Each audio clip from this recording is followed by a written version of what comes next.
Hello বন্ধুরা, আবারও নিয়ে আসলাম আপনাদের জন্য নতুন একটা স্মার্ট ওয়াচ WS10-3 ম্যাক্স। নতুন মডেল চলে আসছে। এটা একটা 5+1 স্ট্র্যাপের সাথে এই ওয়াচটা পাবেন চিপ প্রাইসের ভিতরে। ওয়াচটার প্রাইস মাত্র 3 দিনার বাংলাদেশি টাকায়, যেটা আপনার 700-800 টাকার মতো হয়। সো বন্ধুরা, এটা আজকে আনবক্সিং করে দেখাবো। যারা যারা আমার চ্যানেল নতুন, অবশ্যই চ্যানেলটা সাবস্ক্রাইব করবেন, একটা লাইক দিয়ে দেবেন। আর যারা যারা সাবস্ক্রাইব করছেন তাদেরকে অসংখ্য ধন্যবাদ। এবং কি ভিডিওটা না টেনে পুরোটা দেখবেন, তাহলে ডিসপ্লে কোয়ালিটি কেমন নেবেন কি না নেবেন তাহলে বুঝতে পারবেন। তাহলে আর আপনি এসে দেখার প্রয়োজন হবে না, দেখে বুঝতে পারবেন যে এটা কি নেওয়া যায় না না নেওয়া যায়, ডিসপ্লে কোয়ালিটি কেমন। সো বন্ধুরা, সবাই সাথেই থাকেন, দেরি না করে ওয়াচটা আনবক্সিং করে দেখাচ্ছি আপনাদেরকে।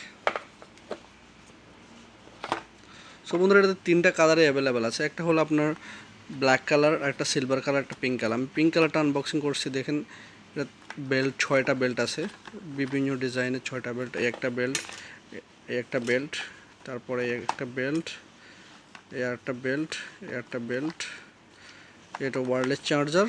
টোটালি অনেকগুলো কালার আপনি এখানে কম্বিনেশন পাইতেছেন। সো ওয়াচটার ফিনিশিংটা অনেক জোস। আমরা ওয়াচটা চালু করে দেখতেছি, তাহলে বুঝতে পারবেন ডিসপ্লে কোয়ালিটি কেমন এবং কি আইকনগুলো কেমন দেখা যাচ্ছে।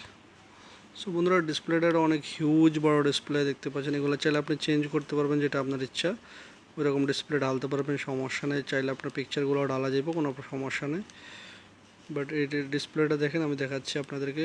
এই রেজুলেশনটা অনেক সুন্দর, অনেকে এটা পছন্দ করে। সো হোয়াইট কালার রেজুলেশনটা সুন্দর। সো অ্যাপ্লিকেশনগুলো আমি দেখিয়ে দিচ্ছি। এটাতে গেম খেলতে পারবেন, আপনার লোকেশন অ্যাড করা যাবে এবং কি আপনি চাইলে উইদাউট অ্যাপ্লিকেশন এটা কানেকশন করতে পারবেন। লোকেশনে দেখতে পাচ্ছেন, লোকেশন ট্র্যাক করার জন্য আপনার আইকনগুলো অনেক সুন্দর, অনেক সাউন্ড, ফেসবুক, হোয়াটসঅ্যাপ, যেটা যেটা লাগে সবগুলোই আছে এটাতে।